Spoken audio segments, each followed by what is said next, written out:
Hola amigos, ¿cómo están? Bienvenidos nuevamente a otro mensaje más. Me encuentro, como ustedes notarán, en un café, disfrutando de la compañía de mi esposa Bianca. Y como siempre me gusta conversar sobre temas que me parecen interesantes, meditar al respecto de la palabra de Dios. Y me encuentro con un versículo que quiero compartir con ustedes. Este versículo habla sobre el inicio de nuestra presencia en este planeta. Dice de esta manera, Génesis 2:8, y plantó el Señor Dios un huerto hacia el oriente en Edén, y puso allí al hombre que había formado. Y el Señor Dios hizo brotar de la tierra todo árbol agradable a la vista y bueno para comer. Asimismo, en medio del huerto plantó el árbol de la vida y el árbol del conocimiento del bien y del mal. Entonces nos encontramos con algo más o menos interesante. Dios expulsa a Adán y a Eva del huerto del Edén debido a que ellos habían comido del fruto del árbol de la vida. Y eso le molestó muchísimo. Razón por la cual, reitero, los expulsó. Pero luego de expulsarlos, pasan los siglos, pasa un buen tiempo, y nos encontramos con lo siguiente que dice en Apocalipsis al respecto del mismo tema. Dice, Apocalipsis 2, el que tiene oído oiga lo que el Espíritu dice a las iglesias. Al vencedor le daré a comer del árbol de la vida que está en el paraíso de Dios. Luego dice en Apocalipsis 22:14, bienaventurados los que lavan sus vestimentas para tener derecho al árbol de la vida y para entrar por las puertas a la ciudad. A ver, por un lado encontramos en Génesis que Dios se molesta muchísimo porque comen del fruto del árbol de la vida, y en Apocalipsis nos encontramos con que hay una promesa de que aquellos que laven sus vestimentas, esos comerán del árbol de la vida. A los vencedores se les dará derecho al árbol de la vida. O sea, finalmente podremos comer del árbol de la vida. Y si comieron en el paraíso Adán y Eva del árbol de la vida, ¿por qué razón se molestó Dios si finalmente Dios iba a permitirles que comieran en el paraíso de Dios, no en el huerto del Edén, sino tiempo después en el paraíso de Dios, del árbol de la vida? ¿Por qué Dios se molesta en algunas circunstancias y en otras, sucediendo las mismas cosas finalmente, en otras circunstancias no se molesta, sino más bien premia a las personas con el árbol de la vida? Qué cosas tan raras, ¿no? Como que estuviéramos hablando de dos personajes completamente distintos, porque Dios es inmutable, Dios no cambia, el que cambia es el hombre. Dios es el mismo de ayer y es el mismo por hoy y lo será por siempre. Pero ¿por qué razón da la impresión que no fuera el mismo Dios del que se habla en Génesis, y pareciera que fuera otro Dios del que se habla en Apocalipsis? Cosas tan raras con este Dios. Y además encontramos que Jesucristo tenía un contrapunto constante con Dios, porque Dios decía una cosa y Jesucristo decía otra.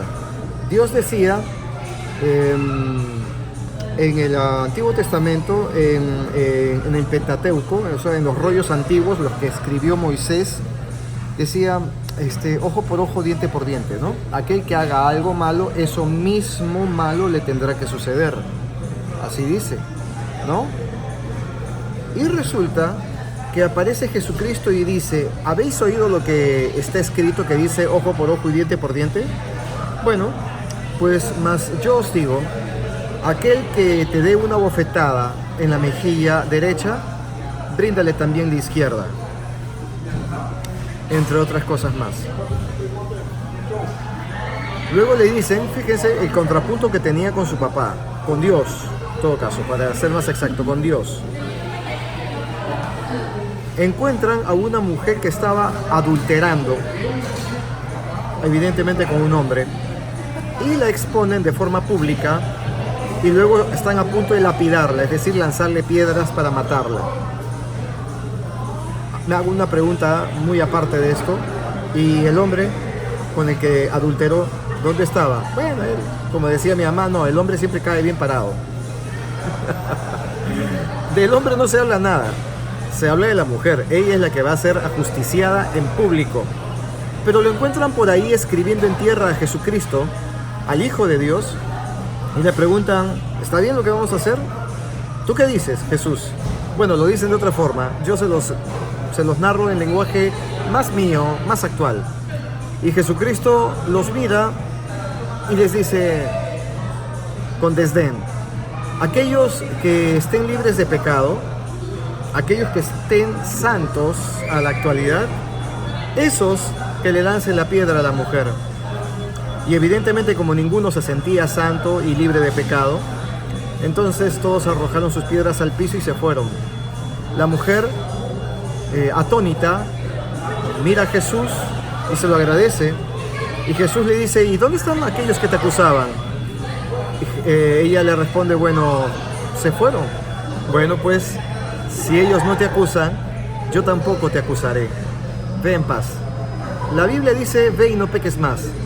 Pero Jesucristo no puede haber dicho jamás no peques más, porque el pecado es una figura inventada desde el Antiguo Testamento para que las personas se sientan culpables de estar mal constantemente ante Dios. Y la historia no es así. Pero tampoco no me voy a poner a detallar sobre estos detalles, valga la redundancia, sobre este particular en este momento, porque extendería demasiado el mensaje. Entonces, pues, a ver, la palabra dice, hay que lapidar a la mujer adúltera que es encontrada en adulterio, y ellos la encontraron en adulterio, es decir, para ser encontrada en adulterio alguien tuvo que haber visto por la ventana o por la cerradura de la puerta durante unos minutos. Tal vez esa persona fue sometida a un autopecado, porque tuvo que pecar al mirar por el agujero de la puerta algunos minutos y observar de que no solo estaban retosando sobre la cama, sino que realmente había algún tipo de penetración. Entonces, en cuanto hubo penetración, se produce el adulterio. Y luego, imagínense el que está mirando y le dicen, a ver, ¿qué estás viendo? No, espérate. Y sigue mirando. Qué bárbaro, tendrían que haber lapidado también al mirón, ¿no es cierto? Pero no, como decía mi mamá, reitero, el hombre siempre cae bien parado. Entonces, ni el adúltero, ni el testigo del adulterio, el que estaba mirando, fue acusado de nada. Aquí la acusada y la que le iban a reventar era la mujer, evidentemente. Entonces, pues, el Antiguo Testamento decía, había que matarla. En cambio, en el Nuevo Testamento, es decir, Jesucristo se contrapone a su papá, por eso digo que estaba en un constante contrapunto, se contrapone a Dios y les dice a ellos, no la maten. ¿Por qué? Él busca astutamente, Jesucristo busca un argumento. ¿Todos estos son pecadores? Les voy a decir entonces de que ellos son tan pecadores como esa mujer. Entre comillas, eso de lo del pecado, ya dije, ¿no? En todo caso podría decirlo de esta otra manera. Todos ellos caminan equivocándose todo el tiempo, igual que esta mujer. ¿Por qué ellos van a tener que señalar a esa mujer y además matarla por lo que ellos tal vez también adolecen, ¿no? De errores constantes en sus vidas? ¿Por qué? ¿O acaso hay un error más grande que el otro? El tener sexo con alguien que no sea su marido es un error mayor. No digo pecado, es un error mayor. Todos estamos siempre caminando en error. Nos equivocamos constantemente. ¿Por qué? Porque somos humanos imperfectos y estamos constantemente en dirección hacia la perfección. Y eso lo sabía Jesucristo, Yahshua HaMashiach, dicho en hebreo. Pero resulta entonces que él busca un elemento inteligente y los hace sentirse culpables y equivocados de lo que estaban a punto de hacer y finalmente no lo hicieron. O sea, Jesucristo fue más inteligente que Dios, en donde él desvirtúa lo que dice Dios al respecto de la matanza. Entonces aquí encontramos de que Jesucristo no congenia con Dios. Van constantemente en temas hacia la pelea, o sea, están constantemente en contra. Luego le dicen a Jesucristo, dice uno de los mandamientos de tu Padre, o en todo caso de Dios, que se debe descansar en sábado. ¿Tú por qué no descansas en sábado, Jesucristo? ¿Por qué en sábado haces sanaciones? ¿Por qué en sábado haces ese tipo de curaciones? Y Jesucristo les dice, no sean hipócritas cuando a ustedes nadie los ve y allí estando en su casa. Si por ejemplo en su mismo vecindario, si un animal de ustedes cae en algún pozo y es de ustedes el animal, ¿acaso en sábado ustedes no bajarían al pozo a rescatar al animal para que no se muera? Lo harían. Entonces, ¿por qué si yo estoy haciendo algo superior a salvar a un animal, como es darle sanidad a algunas personas, porque ustedes me señalan y me dicen de que debería descansar en sábado?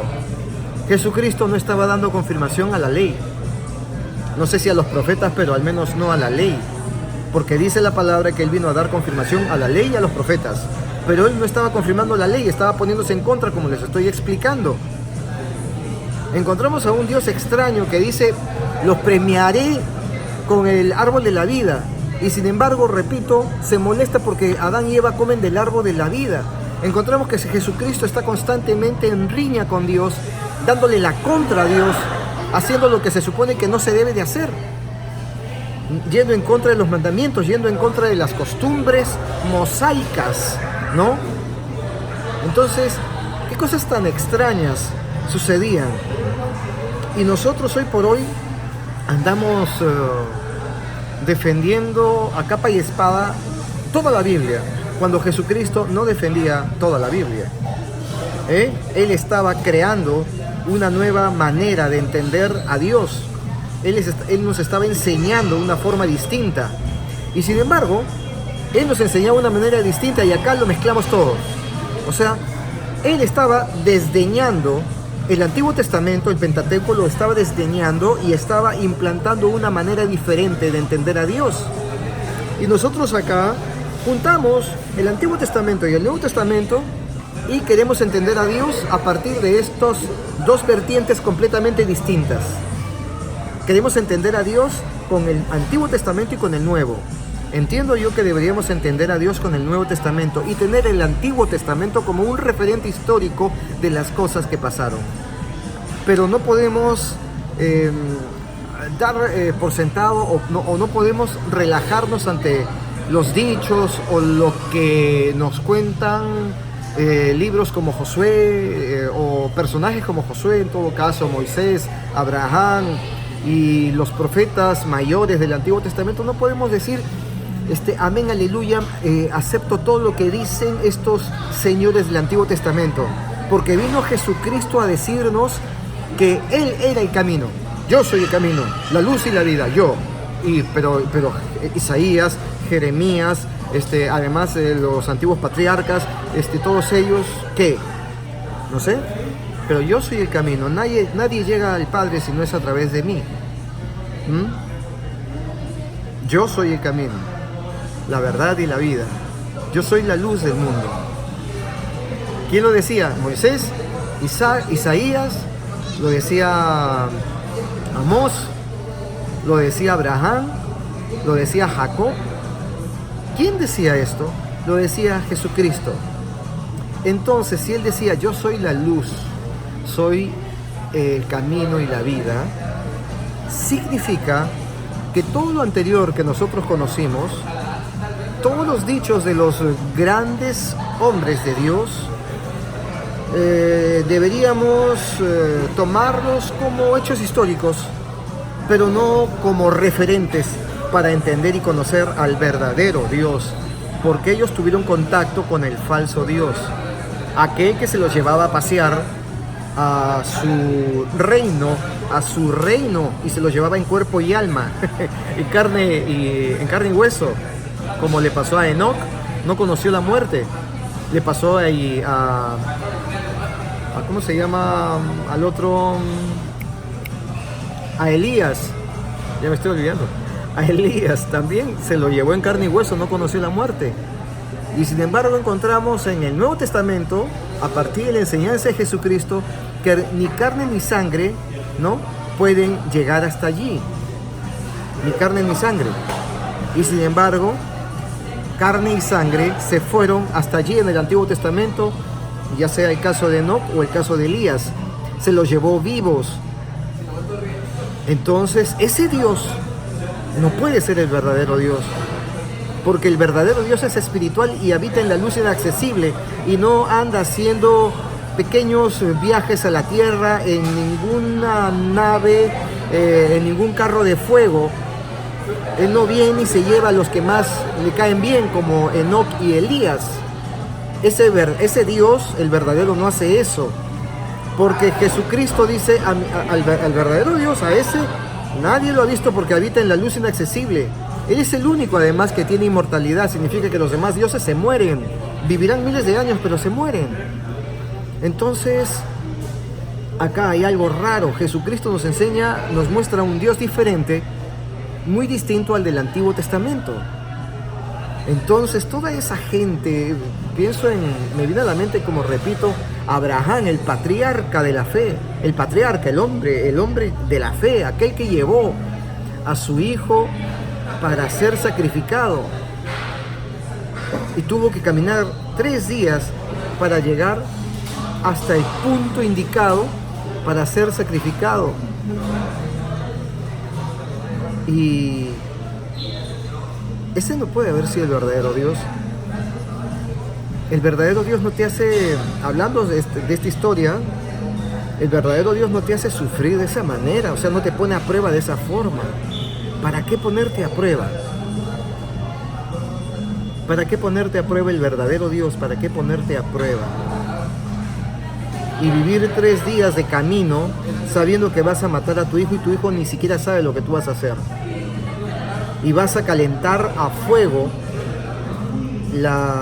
el puñal, la daga con la que vas a matar a tu hijo, y tu hijo no entiende lo que va a pasar, simplemente se ve a sí mismo que tú lo has amarrado, se ve amarrado, y que poco a poco comienza a comprender de que a ti te dio la locura de convertirlo en ofrenda y que vas a hacer con él un holocausto y que lo vas a matar y lo vas a quemar para que llegue como perfume agradable hasta los cielos, hasta las nubes, por ahí. Ahí estará estacionada una nave, un carro de fuego, porque Dios, el verdadero, no está en los cielos, está acá adentro. Así lo dijo Jesucristo. Dijo, ustedes son su templo, pero y los templos esos, no, Él no habita en templos hechos por mano de hombre. Ustedes son el templo de Él. Entonces, Abraham iba a matar a Isaac. 3 días lo tuvo así en suplicio, hasta que en el último momento aparece un ángel diciéndole, no lo hagas, pasaste la prueba. Dios no te pone a prueba, y menos de esa forma. O sea, ¿por qué te pondría a prueba Dios? ¿Ah? No, es que la verdad, diría Dios, es que yo no sé si Él me va a ser fiel o me va a ser infiel. Yo no sé, por eso lo necesito poner a prueba. ¿Así?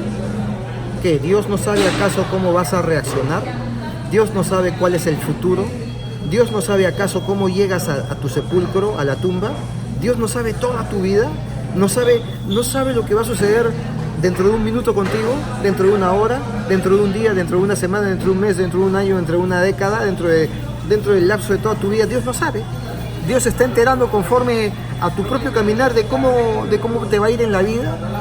¿Ah? O sea, Dios no sabe. Él es el que tiene todo el conocimiento.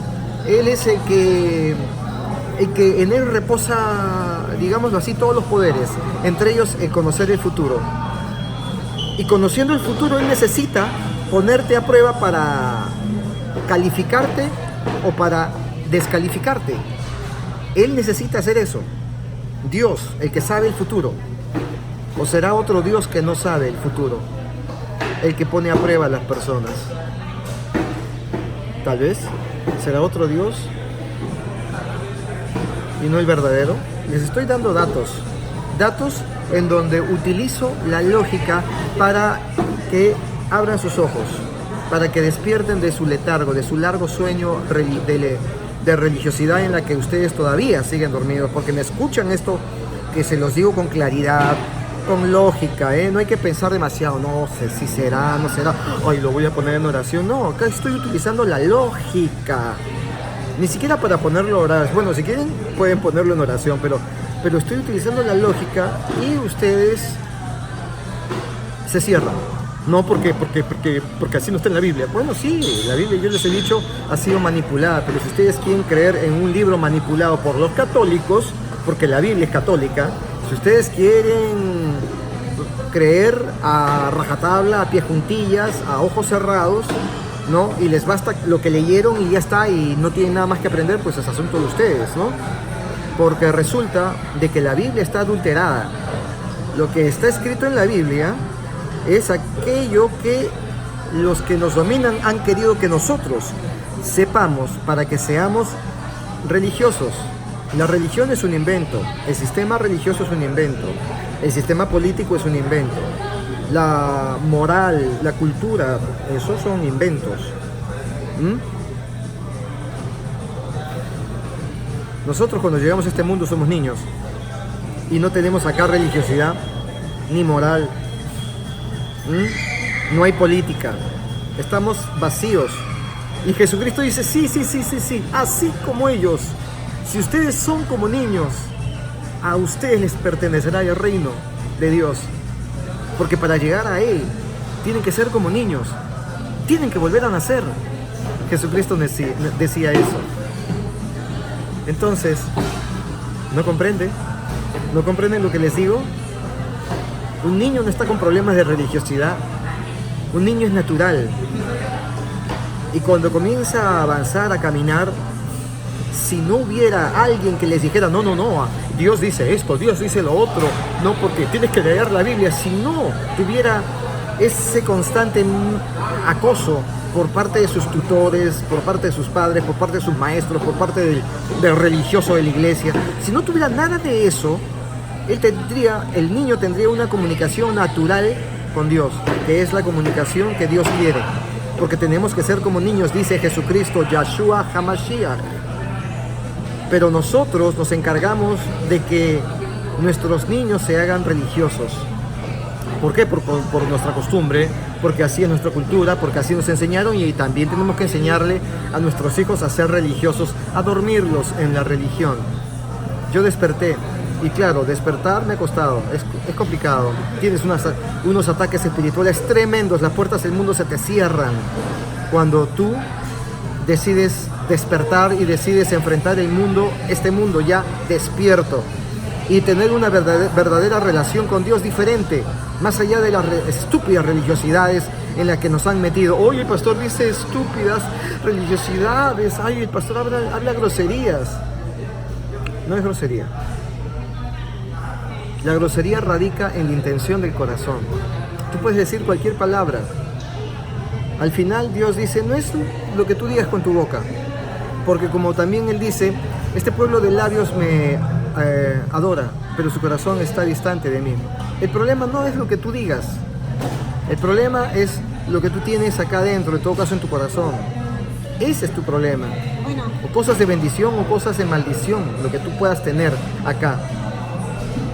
Ese es el problema. O sea, no es el tema de decir algo grosero, que realmente yo no he dicho nada grosero al decir estúpida religiosidad. Hay tanto por explicar. Si ustedes se sentaron un rato, un par de horas, o hasta 4, 5, 6 horas que me le he pasado a veces con alguna persona sentada en un café, si ustedes tuvieran la oportunidad de conversar conmigo, tendríamos tanto de qué charlar, tantos temas, tantas vertientes por donde irme y explicarles múltiples cosas, pero evidentemente no se puede, y yo tengo que limitarme a lo que me viene a la mente, a lo que yo recuerdo, y de repente esto les sirve a muchas personas que son preguntas que se han estado formulando durante mucho tiempo y que tal vez acá encuentran respuestas. Pues esto es todo lo que quería compartir con ustedes, un breve mensaje, una breve enseñanza, y espero que les sea de mucha bendición.